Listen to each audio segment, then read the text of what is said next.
Hi everyone, Earth's fourth most beloved raccoon here, back from my trip. And perfect timing too. I've got a lot of Sonic news to go over, and this will be different than everyone else's video because, drumroll, I was right! Sonic Origins has just gotten its official announcement and release date of June 23rd. And it wasn't mentioned in the trailer, but on the official website it says the game will launch June 12th for France, Spain, Germany, and Italy. We've previously gotten some Sonic Origins news that it was officially rated in South Korea, meaning this puppy has been played by the ratings board, so we knew it must be near finished. We also got some artwork as well as confirmation that this game was still aiming for their 2022 release window. But none of that matters now because they just officially announced it, and with the release date, so they can make that pre-order moolah. Just like I've been saying, the shadow drop was real. Frick everyone who said, no way this game isn't delayed to 2023. We haven't even seen it yet. Sonic Team is screwing up. Like, duh, it's just 4 classic games. 5 technically. Remastered for modern platforms, and of course it's easy. That was easy. Also, I got some great news about the behind-the-scenes development team to go into as well. So the script I wrote before this, that was 2,000 words, let's just throw that in the bin.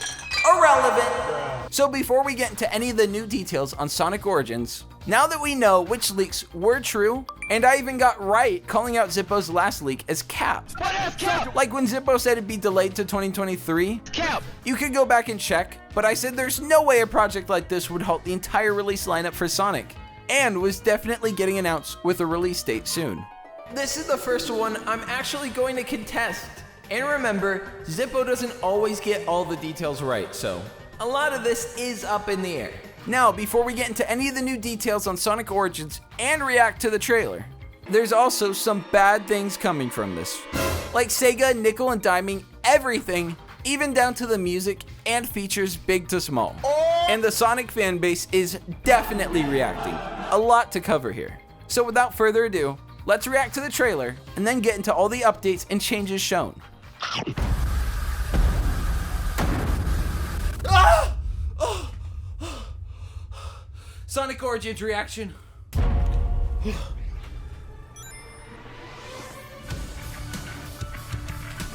Bro, this song's a jam!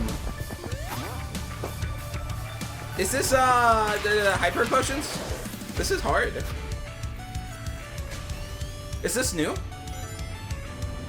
Sounds like sort of familiar. The animations look so crazy.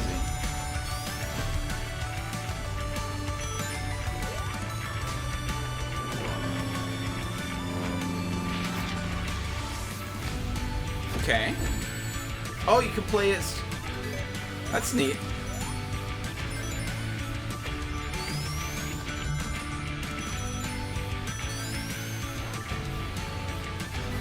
Okay. Looks cool.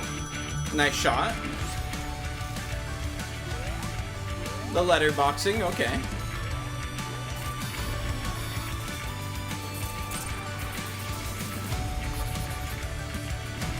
Oh, it's not just an opening? Whoa! There's like animations? Okay, that's actually pretty neat. It comes out on my birthday? Holy sh**. That's awesome. That animation was insanely good. Wow, and there's even a bit more to talk about with this game's all-new story mode. So there's a lot of details from both the trailer and the website to cover about this game, and some fans are reacting poorly to this. Are they justified? That's up to you to judge. So first, let's start with each category. Playable characters like Sonic Origins for the village. So let's get into the playable characters. So from the trailer, you see that Sonic, Tails, and Knuckles are going to be playable in all 4 titles. The trailer even shows Knuckles in Sonic 1's Marble Zone, and you also can play as Tails alone without Sonic. Now, you might be able to unlock other sprites to swap out, but gameplay-wise, these are the 3 playable options. Being able to unlock different sprites would be a neat way for you to be able to spend your coins that you can see are being collected in the bottom left coin meter. Now, the trailer shows 2 modes, a classic and an anniversary mode. This is cool, but the only changes I'm seeing from this are the 4x3 letterboxing to a full screen 16:9. There's probably much more than we're seeing, as well as likely playing without any modern advancements, such as the spin dash in Sonic 1. I'm interested in what the music decision ended up being for Sonic 3 and Knuckles, but since it has unlockable bonus music, I assume you can swap out all the music to your choice. I do, however, still think they were able to spend a couple bucks to get the rights to the original Sonic 3 and Knuckles soundtrack. It's a worthy investment for this valuable IP, and really completes the nostalgic 90s kid experience. Another addition is the all-new animated content. Now, I imagine this could be cutscenes between levels or something like that. This would add a lot of flair and an accomplished feeling for beating the act.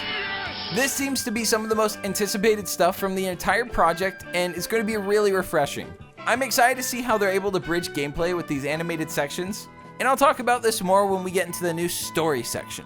However, you can't be Sega and drop Sonic news without getting some major flack online, and to be fair to the people, they did do one of the things that I can't stand, which is paywalling a lot of what I consider main game content and not additional onto the digital deluxe edition. They did this with some of the songs in Colors Ultimate, which is strange.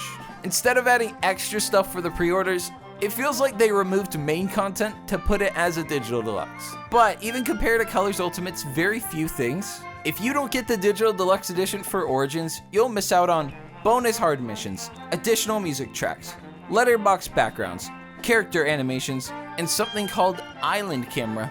And I have a personal theory on what this is from the screenshots, and we'll get into that in a sec. What gets worse is there's a chart of all the versions, and not even the digital deluxe edition comes with everything. However, that's actually just how it looks because of bad organizing and design. Technically, all pre-orders come with the Start Dash pack for free, which fills out the 3 empty slots of 100 bonus coins, mirror mode, and letterbox background. I don't know what the coins do, so I can't speak on that. Hopefully it's some way to unlock different character sprites and other little neat things to switch up the gameplay. Even if just aesthetically, I'm hoping for Drop Dash and other gameplay tweaks to be unlockable, as it also gives reason to try different routes and explore these levels a bit more.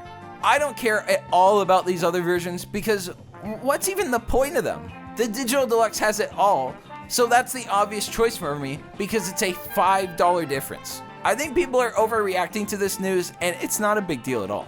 I will say that the chart makes it look much worse than it actually is. What would be better is if it said all the extra stuff you got and showed the price was only $5 more. So the choice seems obvious to me. Just pretend the game costs $45. They could be leaving out benefits that these other two versions exclusively have, which we'll have to see down the line since they're grayed out with "coming soon" over it. And if they do a good job making Origins feel like it has a lot of fun secrets to uncover, this game won't be the only thing that's coming soon. I do understand the price is much higher than Mania, but it seems even Sega regretted putting out Mania for $20. So much so that they sold Mania Plus physically for $40, which includes Mania and a $5 DLC. Make it make sense. Plus, inflation being awful just shows that this is the new reality, baby. You better get used to it. Also, it turns out, just like we all hoped for, Katie, the Sonic Socials lead, confirmed that Headcanon has been contracted to work on these ports, and they're the creators of the Sonic mobile ports and Mania, so they're making sure Sonic 3 and Knuckles is running perfectly, and there's literally nobody I would trust more than these guys. Even Sonic Team themselves is unreliable. And that might be part of the reason why they were contracted in the first place. So I expect development of this is going along well with everything we've seen, and peace and love. But Zippo is out of here. Whatever insiders he has better start speaking to me directly because they aren't getting covered otherwise. I called Zippo on cap for his Origins leak, and I was proven right. Unless there's something with crazy substantial proof, the Zippo arc is over for me. So let's cover the all-new story mode. So Ian Flynn announced that he was writing the scripts for the animated scenes in Sonic Origins story mode. So I imagine this story will connect the 4 games and possibly be cutscenes between each zone. This would be a fun reward for beating the levels, and I'm so excited to see how this works. Plus, the opening for Mania was so beloved that to have all these different scenes is going to be super fun for everyone. Sonic Origins comes out in almost all of the world on my birthday, which also happens to be Sonic's birthday. I think some people think that's cap, but when I posted my ID publicly to get my account back, I think people realized I'm really not lying to you guys. It's just a cool coincidence, And it also means my birthday gets ignored by the entire community every year, including my friends. So that's nice. A real joy to happen every year. The Sonic Show is the #1 source of Sonic news and is back. So if you're not subbed with bell on to all notifications, you're just a smelly welly, and when you pass, will burn in hell. So correct that by gently adjusting that little bell fellow down there. It's right over there next to the thumbs up, which also can't hurt to hit, right? I guess. One last unrelated thing. I've been spending a lot of time posting funny stuff and little clips to Twitter, so it'd be an alpha gamer move if you went and peeped there and dropped a follow. I promise I don't tweet like a brand from the 2010s before they became self-aware, and it's still like 95% Sonic related. Jeez, I'm suffering. So go drop a look-see, and if you don't use Twitter, the Discord is down there as well. Everyone gets mad that I never plugged the Discord, so here I am plugging the Discord. Lots of love and a big peace!